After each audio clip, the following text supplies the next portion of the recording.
गीता के 46वें मंत्र तक हम लोग पहुंच चुके हैं। तो जो गीता का 46वां मंत्र है उसमें अर्जुन क्या कहता है? अर्जुन कहता है कि मैं शस्त्र रख देता हूं, मैं युद्ध नहीं करूंगा। और ये शस्त्र लिए हुए जो धृतराष्ट्र के पुत्र इत्यादि हैं या जो उनकी सेना इत्यादि है, अगर मुझे मार ही दे तो मेरा भला होगा। और मेरा भला कैसे? ऐसा वो कहता है, कहा मैं युद्ध से निवृत्त हो जाऊं, युद्ध को रोक दूं, मैं युद्ध न लड़ूं। और अगर मैं नहीं लड़ूंगा तो उसकी सोच क्या है, जरा सा सोचिए। कभी कभी हम सोचते अगर हम युद्ध नहीं करेंगे तो दूसरा भी युद्ध नहीं करेगा। ये सब बात भूल जाइए। आप नहीं युद्ध करोगे तो दूसरा तो युद्ध करेगा। अर्जुन भी यही सोचता है कि मैं अगर युद्ध नहीं करूंगा, हो सकता है दुर्योधन इत्यादि भी युद्ध न करे। और मान लीजिए उनके अंदर इतनी बड़ी लालच हो, धन की, सम्मान की, राजा बनने की, और उस लालच के बस अगर मुझे मार भी दे तो मेरा ही भला होगा। अब उसमें वो अपना भला क्या सोचता है? सोचता है कि अगर मैं युद्ध करूंगा तो मुझे भी द्रोणाचार्य से लड़ना पड़ेगा, भीष्म पितामह से लड़ना पड़ेगा, अपने ही परिवार कुटुंबियों से लड़ना पड़ेगा। तो गुरु को मारने का पाप, अपने पितामह का मारने का पाप, अपने कुटुंबियों को मारने का पाप, सारा पाप मुझे लग जाएगा। तो बड़ी अच्छी बात है कि ये दुर्योधन के पक्ष के लोग, धृतराष्ट्र के पक्ष के लोग मुझे मार दें तो मैं इन सारे पापों से बच जाऊंगा। देखो कितना देखने में क्या लगता है कि कितनी धार्मिक बात कर रहा है। लोग मुझे मार दे, मैं नहीं मारूंगा किसी को। क्या हमारे आपके मारने से क्या युद्ध रुक सकता है? युद्ध कभी नहीं रुकेगा, युद्ध तो चलेगा। अच्छा, अगर अर्जुन सोचता है कि युद्ध मैं नहीं करूंगा तो क्या युद्ध रुक जाएगा?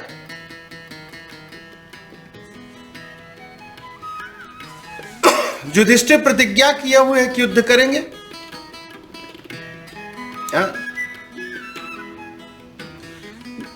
भीम प्रतिज्ञा किए हैं कि धृतराष्ट्र के 100 पुत्रों का वध करेंगे। महाभारत पढ़िए, इसलिए महाभारत में सारी बातें लिखी गई है। महाभारत अब लोग पढ़ते नहीं, अब तो वो क्या कहते हैं उसके समफातिंग पढ़ते, उसमें सारी बातें आती नहीं। ये मूर्खतापूर्ण है। वो लोग किताब बेचने के लिए समफातिंग बनाते हैं। मूल पुस्तक पढ़िए। अगर ये नहीं लड़ेंगे तो द्रौपदी क्या युद्ध को रोकेगी? द्रौपदी ने प्रतिज्ञा की है कि अगर ये 5 पांडव युद्ध नहीं करेंगे तो मैं तो युद्ध करूंगी। और कैसे करूंगी? अपने पिता द्रुपद को बुलाऊंगी, अपने भाई धृष्टद्युम्न को बुलाऊंगी, अपने 5 पुत्रों को साथ में लूंगी, अभिमन्यु आएंगे और कौरवों से युद्ध करेंगे एकदम। तो युद्ध को टालना बहुत मुश्किल है। छोटा सा युद्ध चल रहा है रूस का और यूक्रेन का, कोई रोक पा रहा है? नहीं ना, कोई नहीं रोक पा रहा है। वो तो महाभारत था, उसको कैसे रोक लेते सब? तो युद्ध का टालना संभव नहीं था।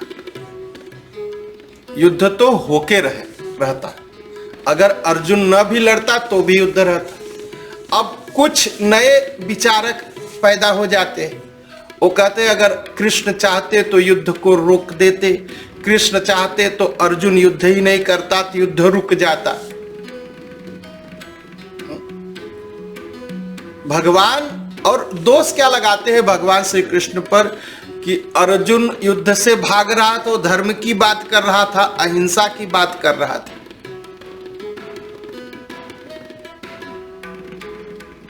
लेकिन कृष्ण ने, भगवान श्री कृष्ण ने जबरदस्ती उसको लगा दिया युद्ध में। जरा ठीक से सोचिए। भगवान ने युद्ध में किसी को नहीं लगाया, भगवान ने अर्जुन को उसके कर्तव्य की याद दिला दी। तुम्हारा कर्तव्य क्या है? अगर हम अपना कर्तव्य ठीक से निभाएंगे तो ही हमारा उद्धार होगा। अगर हम अपने कर्तव्य पथ से भटकेंगे तो नरक में पड़ेंगे, दुख में पड़ेंगे, विपत्ति में पड़ेंगे, संसार को भी विपत्ति में ले जाएंगे। तो सबसे बड़ी बात है हमारा कर्तव्य क्या है। अगर एक सैनिक जिसने शपथ ली है कि देश की रक्षा करेगा और वो कहेगी भाई अब मारना है, मारना पाप है, मैं तो साधु बनूंगा, तो क्या होगा? वो सैनिक भी नहीं बचेगा और देश भी नहीं बचेगा, और एक आदमी को अहिंसक बनने के लिए हजारों लाखों लोगों की हिंसा हो जाएगी। तो इसलिए सबको अपना कर्तव्य निभाना चाहिए। भगवान भी बस इतना ही कर रहे हैं, अर्जुन को उसके कर्तव्य की याद दिलाते हैं। अर्जुन धर्म का बहाना बना करके, कभी कभी लोग बहाना बनाते हैं। कैसे बहाना बनाते हैं? किसी से कहिए मंदिर जाने के लिए, क्या कहते लोग? क्या कहते हैं? भगवान तो हमारे दिल में है। आपके अब उनसे पूछिए क्या आपके दिल में पाप नहीं है? आपके दिल में भोग वासना नहीं है? क्या आपके दिल में डांस नाचने की लालच नहीं है? तो दिल में नाच लो। ये सब दिल ही में तो होते हैं, क्यों चले जाते हो? लोग चले जाते हैं, और जो ज्यादा इस सब में लगे हैं ना, वो ये ज्यादा बहाना बनाते हैं। भगवान तो हमारे दिल में है, मंदिर जाने की क्या जरूरत है? वैसे अर्जुन ही भी बहाना बना रहा है कि धर्म यही है, युद्ध न करना। तो धर्म के नाम पर वो बहाना बना रहा है और अपने कर्तव्य से भाग रहा है। एकदम यही अर्जुन कर रहा है। इस भागते हुए अर्जुन को भगवान उसको अपने कर्तव्य की याद दिलाते हैं, उसको अपने कर्तव्य की, उसको अपने कर्तव्य की सीख देते हैं भगवान। और मनुष्य मात्र को अपने कर्तव्य से नहीं भागना चाहिए। मनुष्य को कभी भी अपने कर्तव्य से नहीं भागना चाहिए।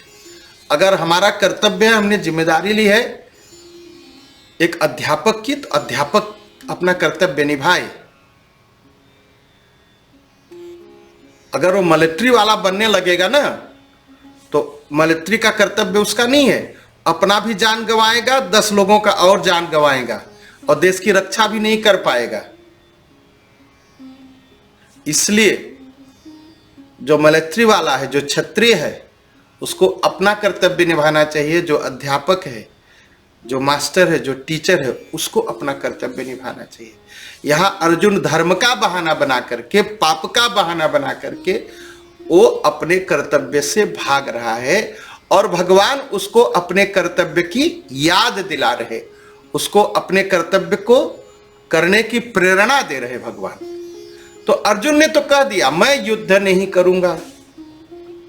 अब संजय क्या कहता है? संजय कहता है एवं उक्त्वा अर्जुनः संख्ये रतोपस्थ उपाविशत् वृषिज्य शरम चापम शोक सविघ्न मानस। बहुत दुखी होकर के हथियार छोड़ दिया, तीर और धनुष छोड़ दिए, तीर धनुष छोड़ करके और जा करके जहां रथ पर खड़ा होना चाहिए था, शोक मग्न हो करके जा करके रथ के पीछे वह बैठ गया। एकदम पक्का निश्चय कर लिया कि अब युद्ध नहीं करना है। और ऐसा नहीं है, युद्ध में जब आया तो बड़े उत्साह में था, और कैसे कहता है, आदेश देता है, अरे कृष्ण मुझे अच्युत ले चलो। कहां? युद्ध के बीच में जरा देखो तो किसको किसको मारना है। कितना उत्साह में था, हथियार लिए, तीर धनुष लिए, और जैसे उसने भीष्म और द्रोण को देखा तो कांपने लगा। रे ये तो मेरे परिवार के हैं, मेरे कुटुंबी हैं, मेरे गुरुदेव हैं, मेरे पितामह हैं, इनको मारूंगा कैसे, इनको मारने से तो पाप लगेगा। और कुरुवंशियों को देखा तो मोह जागृत हो गया, और मोह जागृत होकर के वो सोचने लगा, अरे ये सारे कुटुंबी हमारे परिवार के लिए लोग युद्ध में मारे जाएंगे, और कुटुंबियों का मरना ही बड़े नुकसान की बात है। और दुर्योधन लोभ के कारण, लालच बस, यह जो इतना बड़ा नुकसान होगा इसको देख नहीं पा रहे हैं। अगर मैं भी चलूंगा तो युद्ध की, अनर्थ की परंपरा चल पड़ेगी। एक काम करना चाहिए, हम लोगों को इस पाप से दूर हो जाना चाहिए।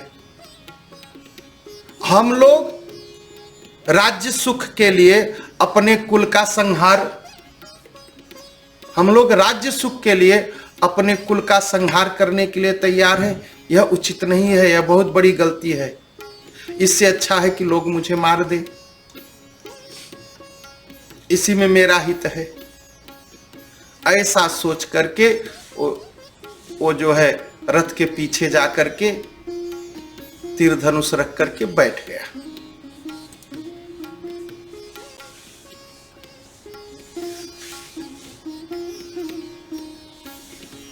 और अध्याय के अंत में क्या लिखा? ओम तत्सदिति श्रीमद्भगवद्गीतासुपनिषत्सु ब्रह्म विद्यायां योग शास्त्रे श्री कृष्ण अर्जुन संवादे अर्जुन विषाद योगो नाम प्रथमो अध्यायः। यह बार बार हमारे वेदव्यास जी लिखते हैं। उसका अर्थ क्या है? ओम तत्सत,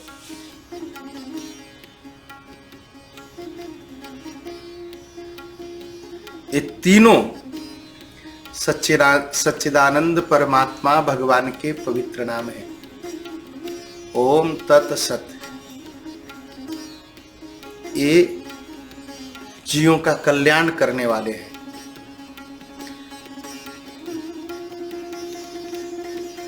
भगवान के सामने जो इनको कहता है उसके सारे दोष मिट जाते हैं। शास्त्र के अलावा हम लोग कभी कभी कुछ कर्म कर देते हैं जो शास्त्र विहित कर्म कहे जाते हैं। ओम तत्सत कहने से जो गलतियां हुई हैं वो क्षमा हो जाती है, जो भूली हुई है उनका परिमार्जन हो जाता है। इसलिए ओम तत्सत का उच्चारण महर्षि वेदव्यास जी ने किया। श्रीमत अर्थात भगवान कैसे हैं? बड़े ही शोभायमान हैं, बड़े ही सुंदर हैं। उनमें 6 गुण हैं। कौन कौन से गुण हैं?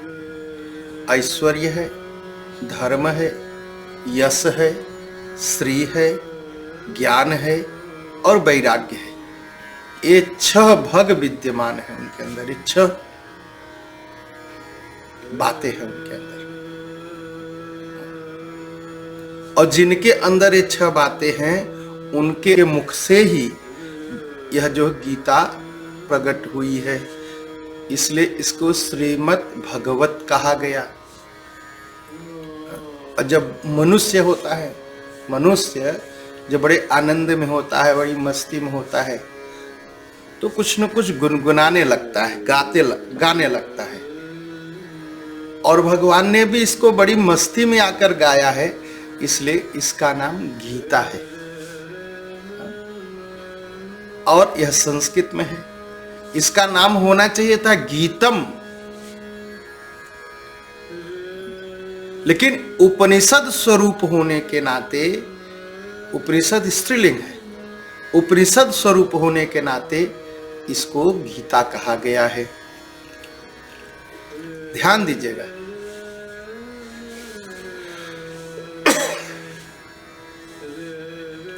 और यह ब्रह्म विद्या है। ब्रह्म विद्या है मतलब यह जो है ब्रह्म विद्या कहा गया। यह मनुष्य मात्र का कल्याण करने वाली विद्या है। ऐसा नहीं कि कोई जाति देखे, धर्म देखे, मनुष्य देख करके उसका कल्याण करे। गीता क्या है? ब्रह्म विद्या है। आप अनेक शास्त्र सुनते होंगे, बाइबल भी सुनते होंगे, कुरान भी सुनते हैं। कुरान में क्या लिखा है? जो इस्लाम कबूल करेगा उसका ही यह भला करेगी। वही बाइबल के बारे में, जो गॉड और गॉड के बेटे को मानेगा, यह बाइबल उसी का भला करेगी। लेकिन यह ब्रह्म विद्या है, जो भी इसको पढ़ लेगा उसका भला करेगी। चाहे मुसलमान हो, चाहे हिंदू हो, चाहे क्रिश्चियन हो, चाहे अफ्रीकन हो, चाहे यूरोपियन हो, चाहे अमेरिकन हो, चाहे भारतीय हो, सबका भला करती है। इसलिए इसका नाम ब्रह्म विद्या है। और यह योग शास्त्र कहा गया। ब्रह्म विद्यायाम योग शास्त्रे कर्म योग, ज्ञान योग और भक्ति योग की शिक्षा इसमें है, ध्यान योग। इसलिए ये योग शास्त्र का बहुत ही पवित्र ग्रंथ है। और इसमें श्री कृष्ण और अर्जुन का संवाद है। अर्जुन ने निसंकोच भाव से भगवान से प्रश्न किया और भगवान प्रेम पूर्वक अर्जुन को समझाते हैं। इसलिए श्री कृष्ण अर्जुन संवादे।